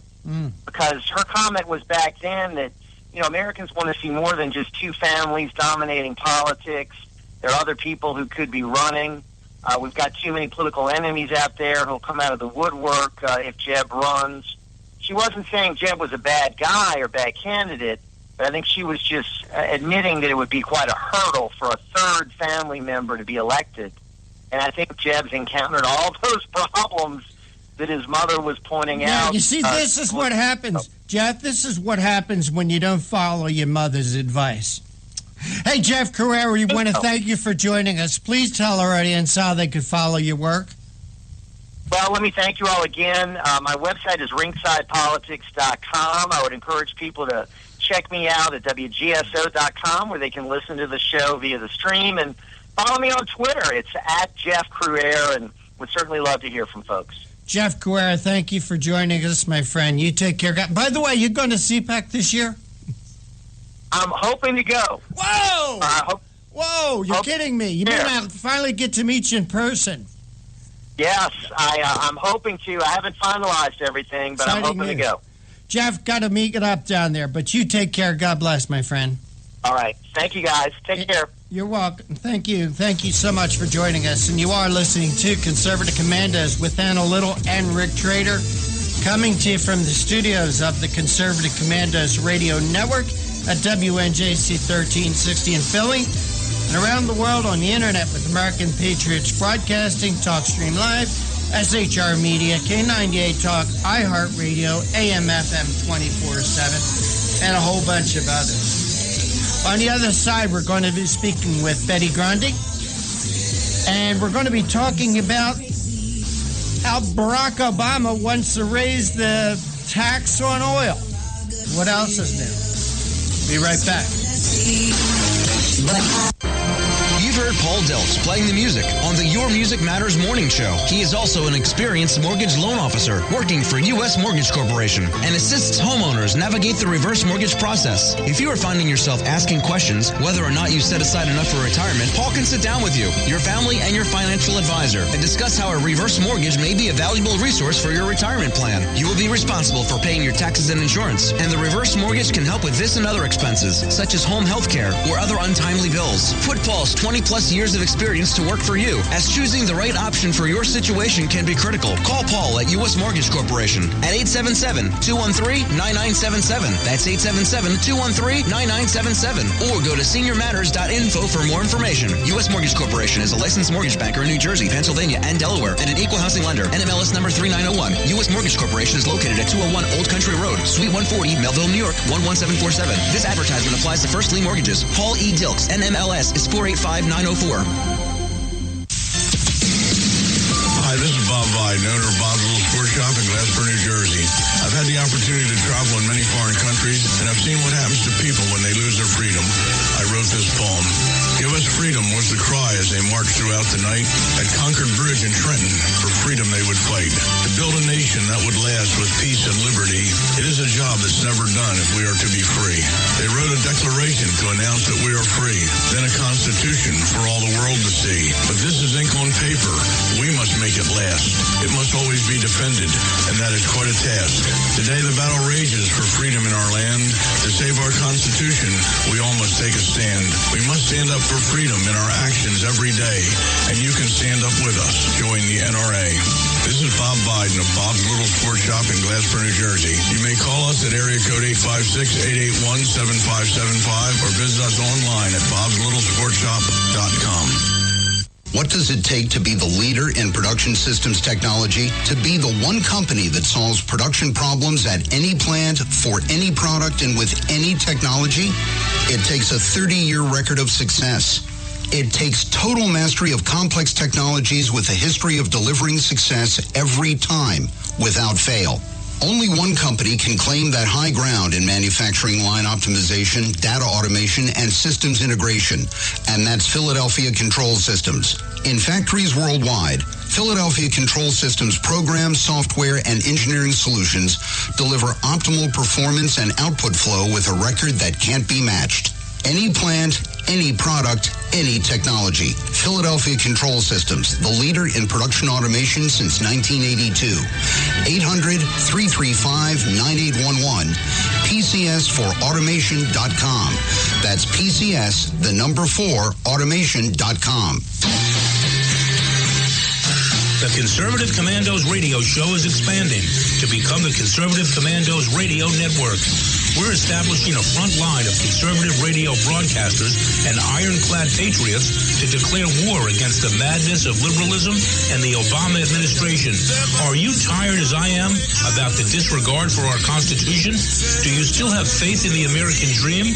Are you looking for sensible, smart radio? If so, listen to the Conservative Commandos radio network every weekday from 11 a.m. to 5 p.m. on WNJC Radio 1360 a.m. or around the world on the internet at WNJCradio.com. Check out our websites, ConservativeCommandosRadioNetwork.com and CCRN.com for rebroadcasts and network updates. We are the Conservative Commandos Radio Network, where even more newsmakers go to be heard.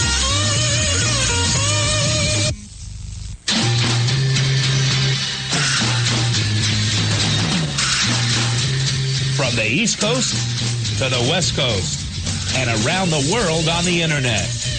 We're coming to you live from the CCRS studios, WNJC 1360.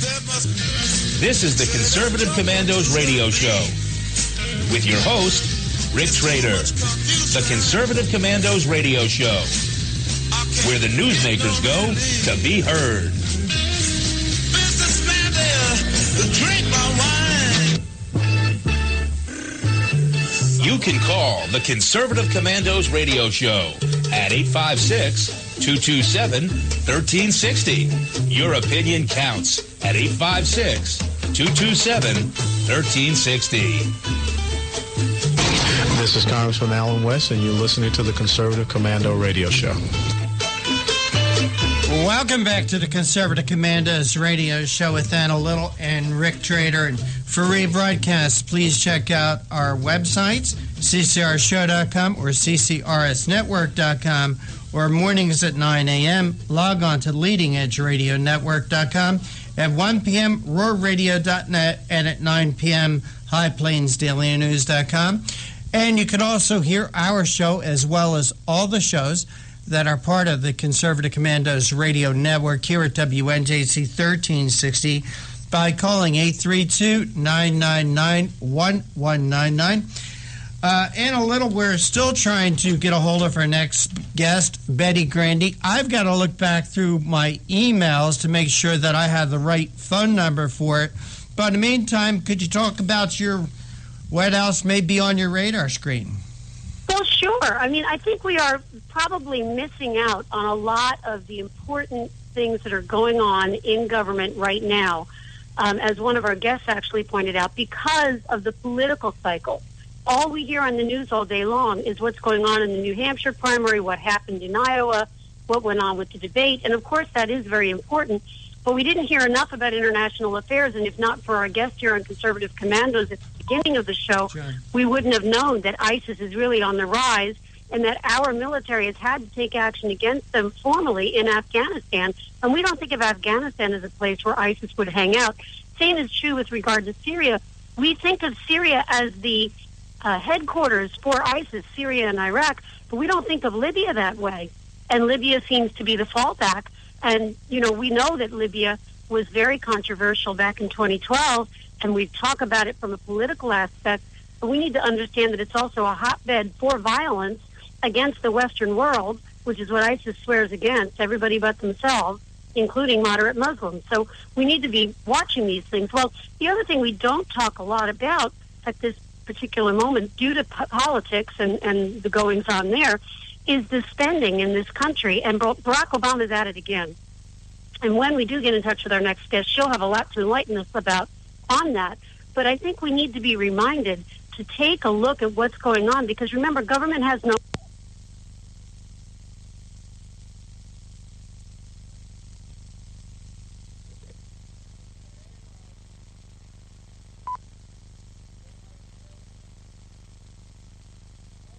John Forsyth Jr., I messed up again.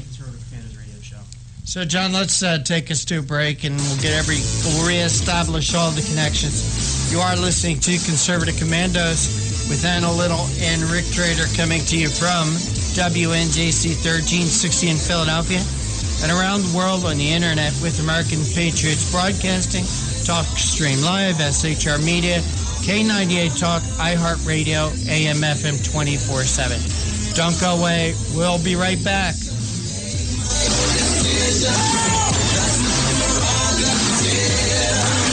say I'm crazy. I really don't care. That's my prerogative. They say I'm nasty, but You've heard Paul Delks playing the music on the Your Music Matters morning show. He is also an experienced mortgage loan officer working for U.S. Mortgage Corporation and assists homeowners navigate the reverse mortgage process. If you are finding yourself asking questions whether or not you set aside enough for retirement, Paul can sit down with you, your family, and your financial advisor and discuss how a reverse mortgage may be a valuable resource for your retirement plan. You will be responsible for paying your taxes and insurance, and the reverse mortgage can help with this and other expenses, such as home health care or other untimely bills. Put Paul's 20-plus years of experience to work for you, as choosing the right option for your situation can be critical. Call Paul at U.S. Mortgage Corporation at 877-213-9977. That's 877-213-9977. Or go to seniormatters.info for more information. U.S. Mortgage Corporation is a licensed mortgage banker in New Jersey, Pennsylvania, and Delaware, and an equal housing lender. NMLS number 3901. U.S. Mortgage Corporation is located at 201 Old Country Road, Suite 140, Melville, New York, 11747. This advertisement applies to first lien mortgages. Paul E. Dilks, NMLS is 485904. Hi, this is Bob Viden, owner of Bob's Little Sports Shop in Glasper, New Jersey. I've had the opportunity to travel in many foreign countries, and I've seen what happens to people when they lose their freedom. I wrote this poem. Give us freedom was the cry as they marched throughout the night. At Concord Bridge in Trenton, for freedom they would fight. To build a nation that would last with peace and liberty, it is a job that's never done if we are to be free. They wrote a declaration to announce that we are free, then a constitution for all the world to see. But this is ink on paper. We must make it last. It must always be defended, and that is quite a task. Today the battle rages for freedom in our land. To save our Constitution, we all must take a stand. We must stand up for freedom in our actions every day, and you can stand up with us. Join the NRA. This is Bob Biden of Bob's Little Sports Shop in Glasper, New Jersey. You may call us at area code 856-881-7575 or visit us online at bobslittle.sportshop.com. What does it take to be the leader in production systems tech? Welcome back to the Conservative Commandos radio show with Anna Little and Rick Trader. And for rebroadcasts of our shows, check out our websites, ccrshow.com or ccrsnetwork.com. Hey, Anna, we do have our next guest with us, and will you please make the introduction? I would be pleased to do so. Betty Grandy is a research fellow for energy and pension issues at the Heartland Institute. Prior to coming to Heartland, she served as a North Dakota state representative from 1996 to 2014, representing the 41st District. As a lawmaker, she served as chairman of the Employee Benefits Programs Committee and as a member of the House Appropriations Committee and the Education and Environment Division. Betty Grandy, welcome to Conservative Commandos radio show. Well, thank you for having me on. Well, I'm really pleased that you're coming on, and I'm very excited to talk to you about your topic because, you know, all we hear about these days is politics because of the election cycle, and we've got some other important issues like this proposed oil tax that President Obama has here. Tell us about it. Well, you know, it's quite amazing that this administration found one more way to just kind of try put a nail in the coffin of fossil fuels and the oil industry as a whole. It has been one attack after another, and you know, it's interesting that he wants to go after this particular industry when this is the industry that over the last 5 years has grown, had job increases. It has a variety of skills involved. It's continuing developing with the technology. It's high-paying jobs. And yet this administration thinks that, well, let's try to eliminate them. And adding a tax on it is just one more little tick at it, you know. And, you know, the question I always, you know, look at anytime, you know, you can go off on a tangent as to how terrible it is to put a tax on something, but, why? The question, I just want to go back and ask them why. Why do you want to attack, in an industry like this or anything? Why tax any of it? And what is their alternative motive? And that's the key question when it comes to this particular president and this administration. Well, taxing oil doesn't make any sense. I mean, we use oil to heat our homes in many cases, and, we certainly don't want to put a tax on heat. We need heat in order to survive, especially in the Midwest, and the elderly are the most vulnerable, the elderly and the poor, when it comes to energy taxes. So an oil tax just doesn't make sense because he says he wants to work on income redistribution and income equality, and he wants to try to lift up the poor and give them that opportunity. At least that's what he says. And then he goes ahead and taxes the oil that heats their homes. Now, the other thing that we have to take into consideration is this oil, these petroleum products, they're used to fuel cars. I know they want to use alternative energy to fuel these automobiles, but truth of the matter is that hasn't been implemented yet, and it's going to be a strategic shift, and it's going to take time. So what they're doing is they're taxing the fuel to do the transportation of not only people but goods. And then that drives the cost of those goods up. So you're talking about the grocery market here. You're talking about people going to buy their food and the price is getting hiked up because now there's an oil tax and that's going to be a cost to the business. And, businesses don't pay those increased costs or those taxes. The consumer does. And the consumers, again, who does it hit? It hits the most vulnerable.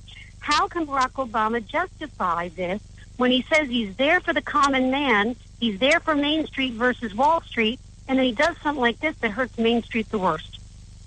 Well, and it's very interesting. And, we focus right now about heating the homes because I'm in North Dakota. Trust me, I want to heat my home.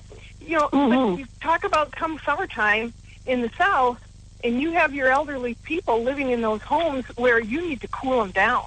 And the death rate that comes when these air conditioners aren't working anymore, too, it's just astronomical and difficult. That all even lends to his proposals from the EPA side of things and the CPP, the Clean Power Plant, and trying to shut down the coal industry, and how this is affecting us for heating and cooling and transportation. And you're talking about food costs, as you mentioned, and other consumer goods. The manufacturing processes are the price goes up with all of those things, the processes. He tends to forget that it isn't all about the energy side of it there, but what all are the products that come from and are a part of the oil and gas industry when we're talking about all the breakdown of what comes out of that and the basic marketable coke and all of the things that come to make the plastics, the cements, the nylons, the asphalt. These types of things all lend to building the electrical plant that he wants to use for electricity for his electric cars. Well, it's harming every direction they go. This extreme agenda he wants to take and go with his activists that say, leave it in the ground mentality. These global warming profiteers that are all of his great buddies are they lead him around and cause real expenses and real costs to the middle and lower class families. And it's a devastation. Every one of his plans have been to devastate the economy. And why does he want to do that? Because the liberal agenda pushes and pokes at the people to get more and more people on a welfare system, a guaranteed government system, so that he is systematically, and he promised to do it, he said, I'm going to fundamentally change this country, and that is what his final push is. And you read his whole budget proposal now, and it is a fundamental push to finally put those last nails in. Well, your own H. Sterling Burnett has said that Obama has a fierce hatred of fossil fuels. I see that here. And I'm wondering, you talked about another agenda that perhaps Obama might have in putting these taxes on. Do you think this might have something to do with politics? I mean, I know that the Koch brothers get criticized for being, oil tycoons and spending their hard-earned money to support candidates on the conservative side, and of course those are the enemies of President Obama, and he is the president that seems to have carried the campaign right into the White House, and he battles Congress instead of trying to work with Congress in a balance of three branches of government. I don't know. Do you think maybe there's a political agenda here?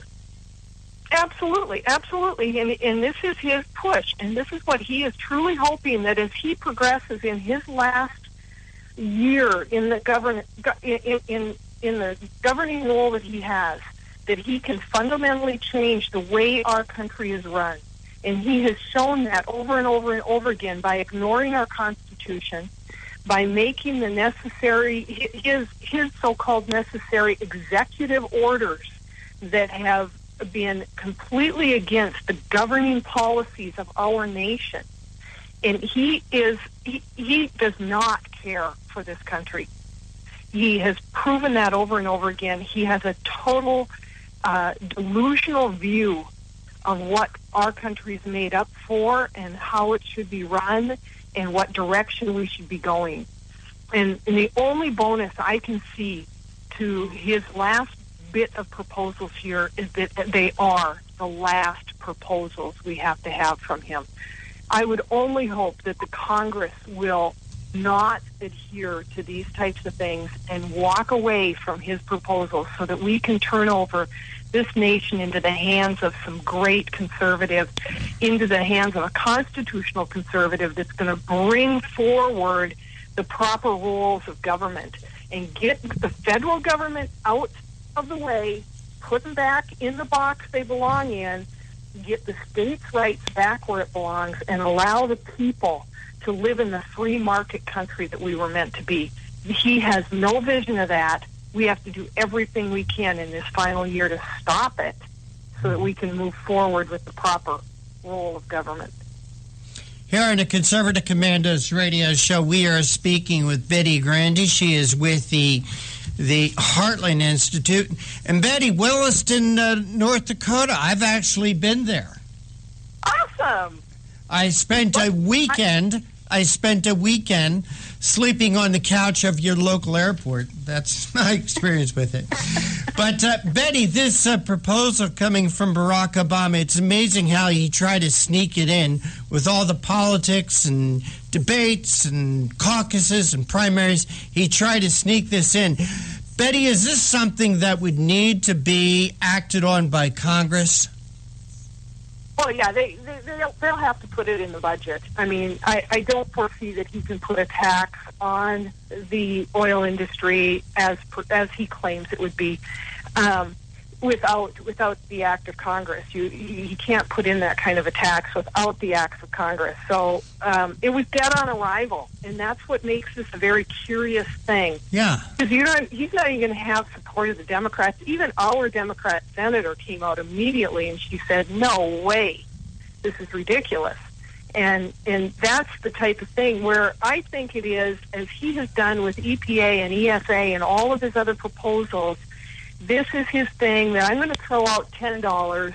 They're going to come back and say $0. I'm going to negotiate $8. We'll end up with a $5 tax. Oh, my God. That's how he does business. And that's what I hope that we have a Congress that is going to at least be smart enough to understand raising taxes in this time, in this economy, is so wrong. You know, Reagan had it right, and this is what the president, you know, his thing, I think it summarizes his whole budget plan. Government's view of the economy could be summed up in a few short phrases. If it moves, tax it. If it keeps moving, let's regulate it. And if it stops moving, we'll subsidize it. That's President Obama in a nutshell. Hey, Betty Grandy, you know, speaking of subsidizing it, this $10 tax, a large portion of it, is going to fund public transportation. Betty, I'm getting sick of this. I really am. This, let's steal from the motorist to fund mass transit.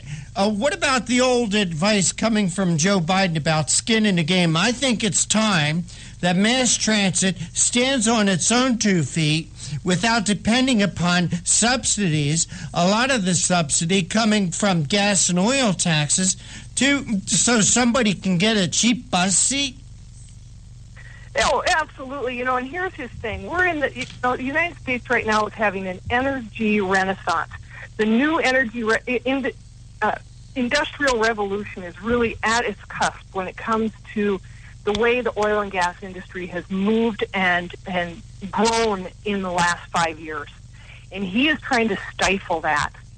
And when he is trying to do that, he's stifling that industry, and he is taking that money from them, and he's going to go give it to his global warming profiteers for the solar and wind and whatever industry that he has decided is better.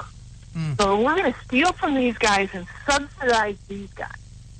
And it's just backwards from a free market, free enterprise system. Well, this is what happens when you get a socialist in office. Hey, Betty, when you talk about, as you say, the benefits that we are reaping from this boom in energy our country is going through right now, can you imagine what this economy, could you imagine what this recovery would look like if we had $4 a gallon gasoline, if we had $4 a gallon home heating oil?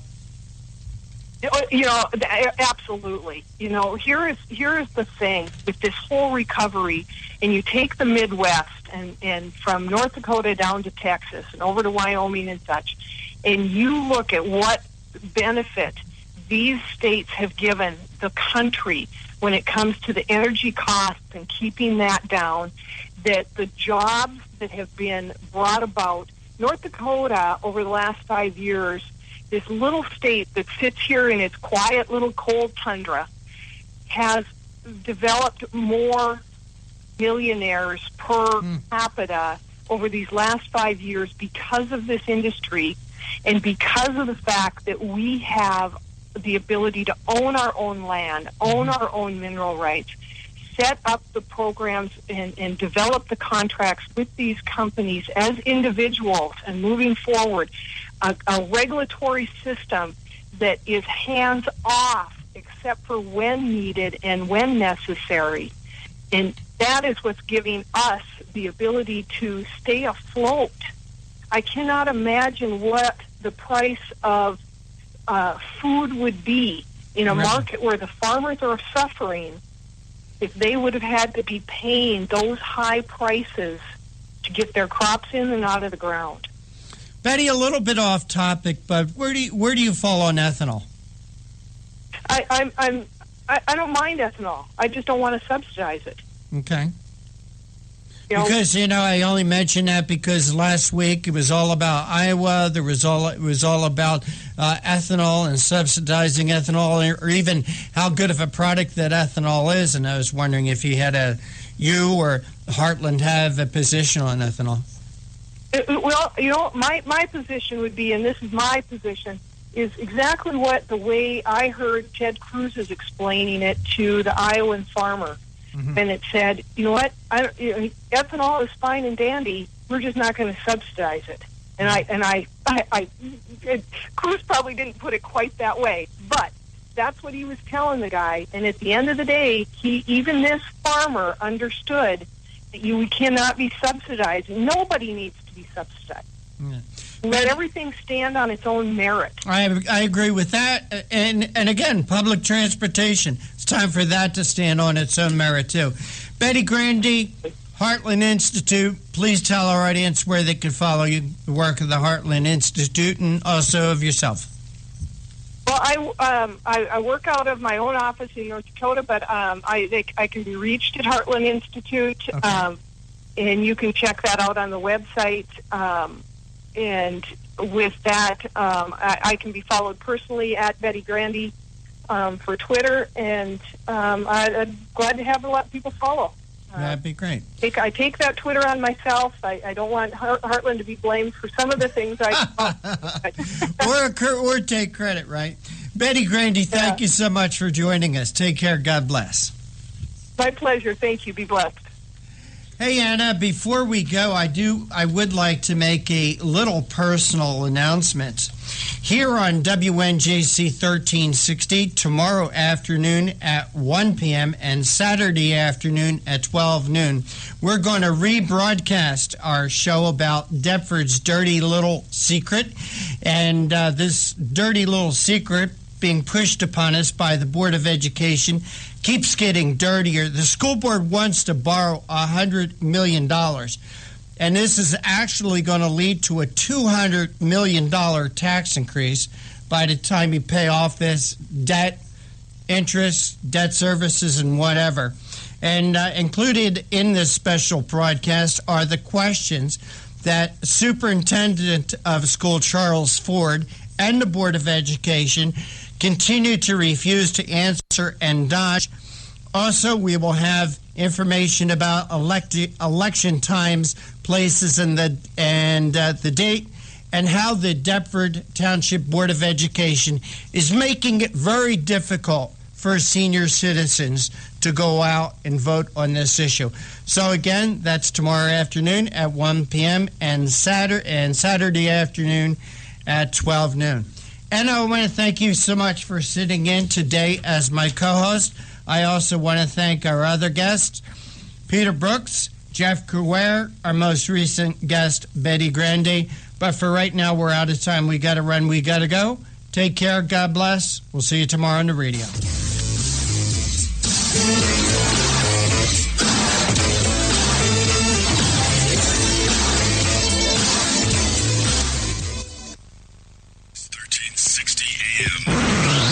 WNJC, Washington Township, Philadelphia. Philadelphia's Renaissance radio station. Brought to you from Forsyth Broadcasting. Or listen to us at WNJCradio.com.